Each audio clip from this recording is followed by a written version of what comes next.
Microsoft office professional course একে টেকনোলজির পক্ষ থেকে আমি আসাদ সবাইকে জানাচ্ছি আন্তরিক শুভেচ্ছা ও অভিনন্দন। আজকে এই ভিডিওতে আমি আপনাদের স্ট্রাইক থ্রো থেকে আমরা ফন্ট গ্রুপটা শেষ করব। তো আমি আবারও আপনাদেরকে একটা কথা বলে নিই যে আমার এই ভিডিওগুলো মূলত যারা বিগিনার লেভেলের আছেন, অর্থাৎ যারা মাইক্রোসফট অফিস ওয়ার্ড মাত্র শুরু করছেন তাদের জন্য অনেক উপকার হবে। তো শুরু করা যাক। প্রথমেই হচ্ছে স্ট্রাইক থ্রো। স্ট্রাইক থ্রোর কাজ হচ্ছে লেখার মাঝখান দিয়ে কাটা দাগ, অর্থাৎ একটা ক্রস দাগ দেওয়া। যেমন আমি এই লাইনের মাঝখান দিয়ে একটা দাগ দিতে যাচ্ছি, তাহলে লাইনটা সিলেক্ট করলাম এবং স্ট্রাইক থ্রোতে ক্লিক করলাম, তাহলে আপনারা দেখতে পাচ্ছেন কি যে এখানে কিন্তু একটা সিঙ্গেল লাইনে দাগ চলে আসছে। তো এটাকে বলা হচ্ছে স্ট্রাইক থ্রো, অর্থাৎ লেখার মাঝখান দিয়ে কাটা দাগ দেওয়া। তো এখন যদি আমি এটাকে ডাবল স্ট্রাইক থ্রো করতে চাই তাহলেই আমরা যে কাজটা করব, আমরা আগেই জানি যে এটার আপনারা জানেন যে এটার নাম হচ্ছে ডায়লগ বক্স লাঞ্চার। লাঞ্চারে ক্লিক করলে যে বক্সটা পাবেন এটাকে বলা হচ্ছে ফন্ট ডায়লগ বক্স। তো এই ফন্ট ডায়লগ বক্স থেকে আপনারা এই দিকে একটু তাকাবেন, দেখবেন লেখা আছে কি ডাবল স্ট্রাইক থ্রো।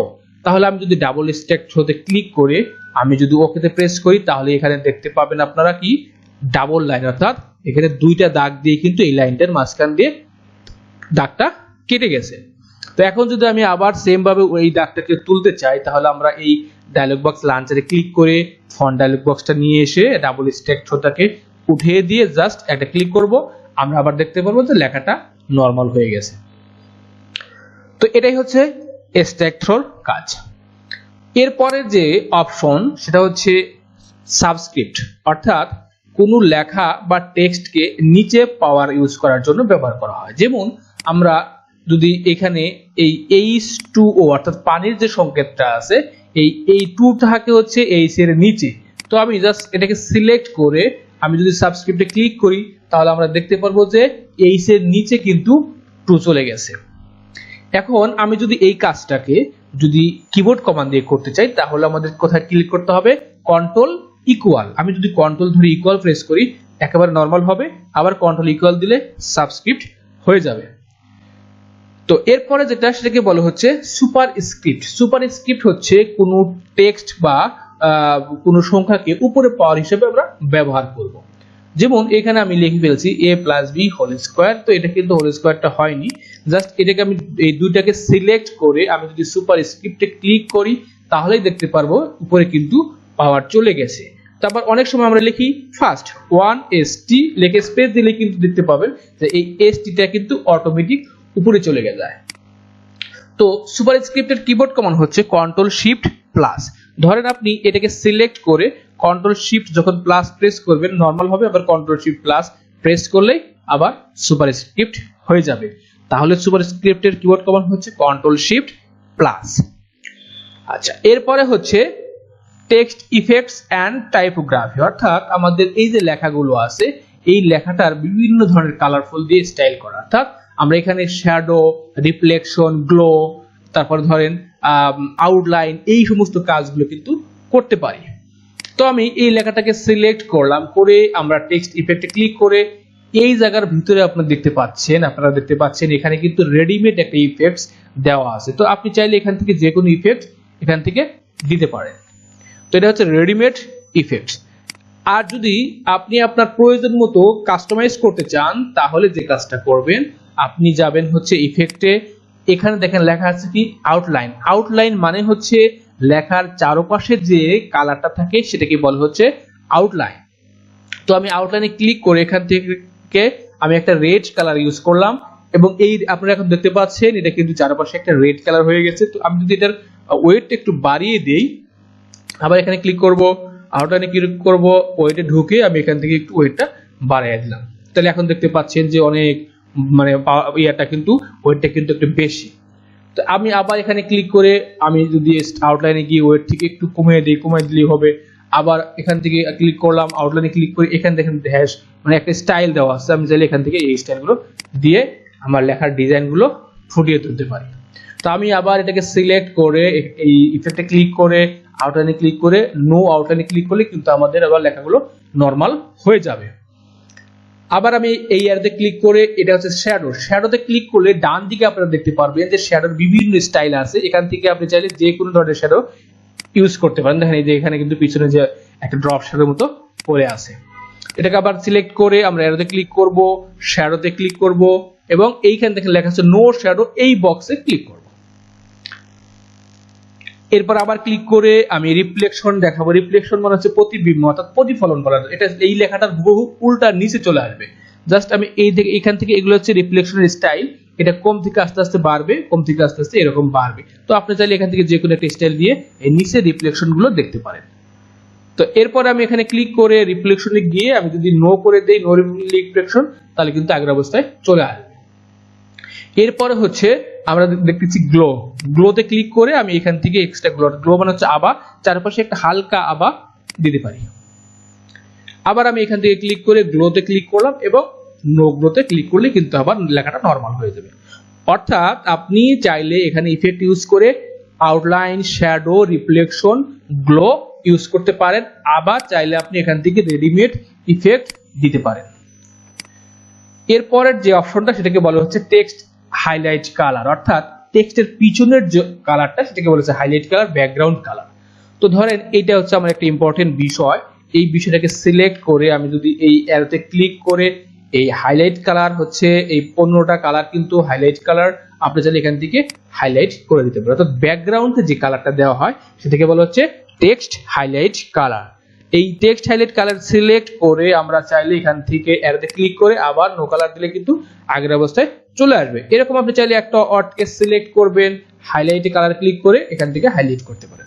আবার এটাকে বাদ দেওয়ার জন্য ডাবল ক্লিক করে সিলেক্ট করলাম, এই অ্যারোতে ক্লিক করলাম এবং নো কালার দিলেই চলে গেল। অর্থাৎ টেক্সটের পিছনের যে কালারটা যে হাইলাইট করার জন্য ইউজ করা হয় সেটাকে বলা হচ্ছে টেক্সট হাইলাইট কালার।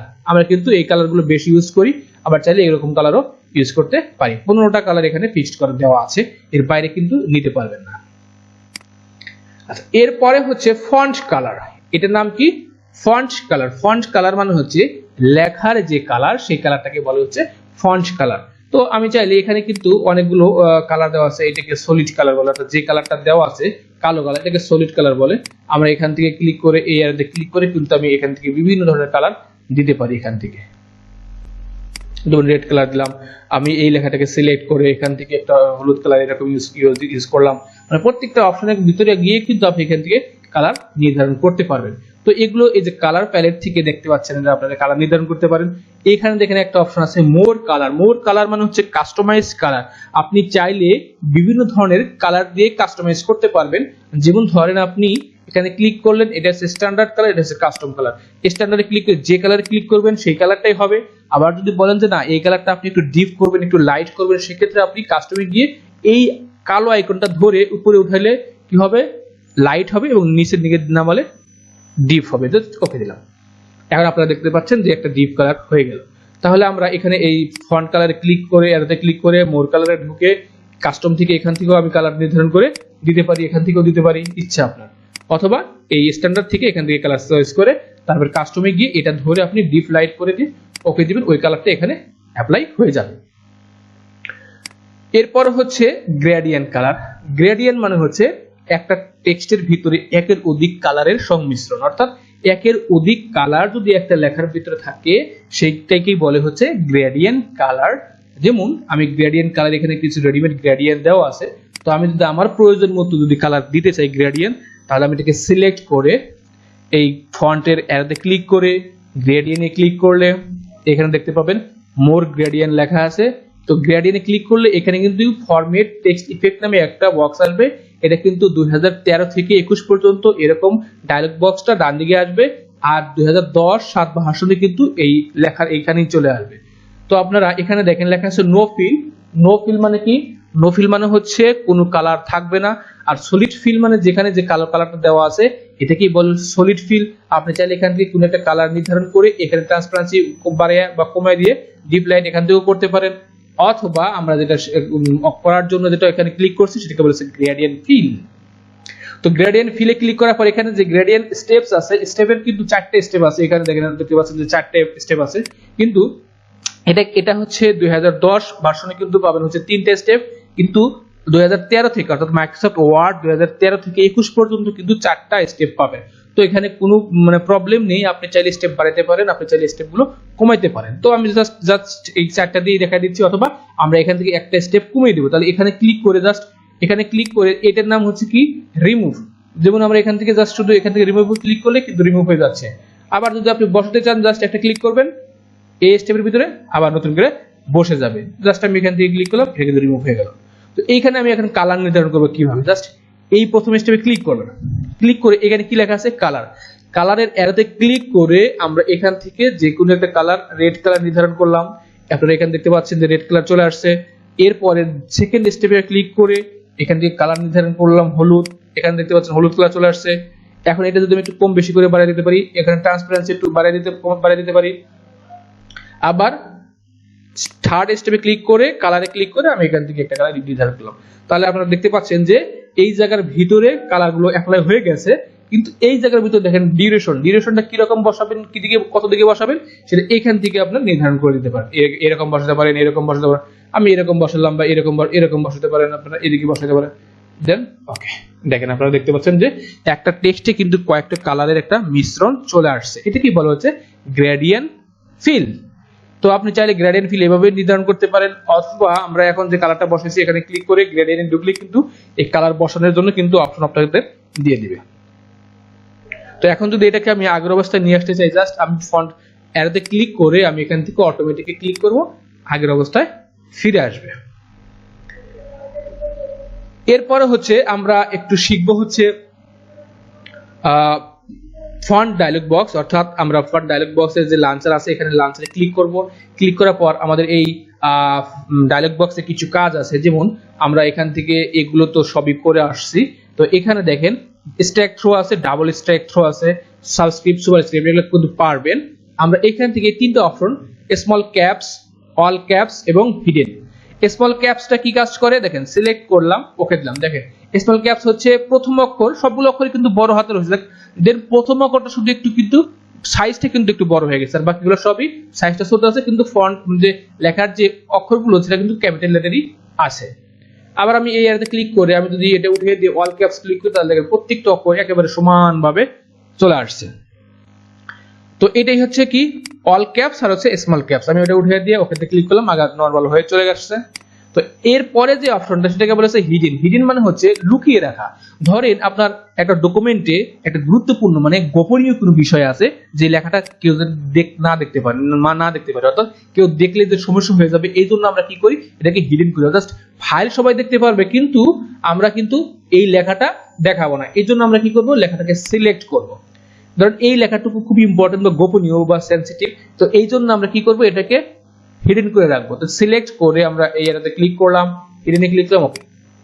ওয়াও, দেখেন কি হলো, আমাদের সমস্ত লেখাগুলো কিন্তু নেই। আমি এখন কন্ট্রোল এস দিয়ে সেভ দিলাম, দেন এটাকে ক্লোজ দিলাম। ক্লোজ দেওয়ার পর আমি যদি আবার ডকুমেন্টটা অন করে ফেলি, যেমন আমি এখান থেকে ডকুমেন্টটা আবার অন করে ফেলছি, অন করার পরে আপনারা আমি দেখতে পারবো যে এইখানে কিন্তু কোনো লেখাটা নেই।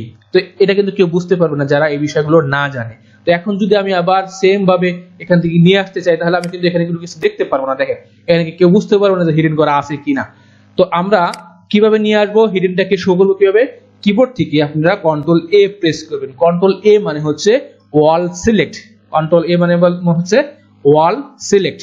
তো এই ওয়াল সিলেক্ট করে আমরা এই লাঞ্চারে ক্লিক করবে, আমি এখান থেকে দেখতে পাচ্ছি যে এই হিডেনের কিন্তু এখন একটা অপশন চলে আসছে, এখানে একটা ক্লিক করবেন, তারপরে দেখবেন যে আপনি চেক বক্সের মধ্যে টিক চিহ্ন চলে আসছে, এই টিক চিহ্নটা উঠিয়ে দিবেন, দেন ওকে দিবেন। তাহলে এখন ওয়াও, তাহলে দেখতে পাচ্ছেন যে আপনারা এখানে কিন্তু লেখাগুলো ঠিক চলে আসছে। তো এটাকেই হচ্ছে হিডেন করে রাখা, আবার সেটা আবার শো করে রাখা। এরপর হচ্ছে লেখাটা মানে অর্থাৎ অক্ষরের মধ্যে আপনি স্পেস নির্ধারণ করতে চান কিভাবে। ধরেন আপনি এই যে বিআইডি অর্থাৎ বিআই এর মাঝখানে ধরেন আপনি 5 পয়েন্ট পর্যন্ত গ্যাপ দিতে চাচ্ছেন, তাহলে আপনি কিন্তু নিশ্চয়ই স্পেস দিয়ে এরকম যদি গ্যাপ দিতে চান তাহলে হয়তো কম বেশি হতে পারে। তো আমি চাচ্ছি যে প্রত্যেকটার মধ্যে 5 পয়েন্ট পর্যন্ত গ্যাপ বা 15 পয়েন্ট বা 20 পয়েন্ট এরকম করে গ্যাপ থাকবে। তো এটা যদি একসাথে করতে চান তাহলে সেক্ষেত্রে কিন্তু সুন্দর দেখা যাবে, আর যদি স্পেস দিয়ে করতে চান তাহলে কিন্তু আপনি এটা মিলাইতে পারবেন না আপনারা। তো এখন আপনাকে এটাকে সিলেক্ট করতে হবে, লেখাটা সিলেক্ট করে আপনি যাবেন ডায়লগ বক্স লাঞ্চারে ক্লিক করবেন, এবং এইখানে দেখেন লেখা আছে কি অ্যাডভান্সে ক্লিক করবেন। এটা হচ্ছে 2010 ভার্সন থেকে 2021 ভার্সনে লেখা থাকবে অ্যাডভান্স, এবং 2007 ভার্সন অর্থাৎ মাইক্রোসফট অফিস 2007 ভার্সনে কিন্তু লেখা থাকবে কি ক্যারেক্টার স্পেসিং। আমি আবারও বলছি 2007 ভার্সনে লেখা থাকবে ক্যারেক্টার স্পেসিং, অর্থাৎ কাজ একই, নাম কিন্তু ভিন্ন। তো এরপরে দেখেন লেখা আছে স্পেসিং। এখানে দেখেন লেখা আছে কি নরমাল, নরমালি এটাতে ক্লিক করে এখানে এক্সপেন্ড মানে বর্ধিত করা। তো এখানে 1 পয়েন্ট আছে, আমি যদি এটাকে বাড়িয়ে দিই, ধরেন এখানে 3 পয়েন্ট, আমি বলছিলাম 5 পয়েন্ট বাড়িয়ে দেবো, তাহলে আমি এভাবে জাস্ট 5 পয়েন্টে ক্লিক করব, তাহলে আপনারা দেখতে পাচ্ছেন ওয়াও একটা সুন্দর একটা কাজ হইলো। দেখেন প্রত্যেকটা অক্ষরের মাঝখান দিয়ে 5 পয়েন্ট পর্যন্ত গ্যাপ নির্ধারণ হয়ে গেছে। আবার আমি এখানে এটাতে ক্লিক করে আমি যদি এখান থেকে কনডেন্সড দেই, তাহলে কিন্তু দেখেন একটার সাথে একটা একেবারে লেখা একটার সাথে একটা লেগে গেছে। তো এটা আমাদের খুব একটা ইউজফুল না। আমরা এখানে এটাতে ক্লিক করে আবার আমরা যদি স্পেসিং এ ক্লিক করে নরমালে ক্লিক করি, তাহলে আমাদের লেখাগুলো আগের অবস্থায় ফিরে আসবে। তো আশা করছি আপনারা যদি আমার এই ভিডিওগুলো দেখেন ধারাবাহিকভাবে, তাহলে অবশ্যই যারা বিগিনার লেভেলের আছেন তারা কিন্তু অনেক উপকৃত হবেন। তো আজকে ক্লাস এ পর্যন্তই। সবাই ভালো থাকবেন, সবাই সুস্থ থাকবেন। খোদা হাফেজ।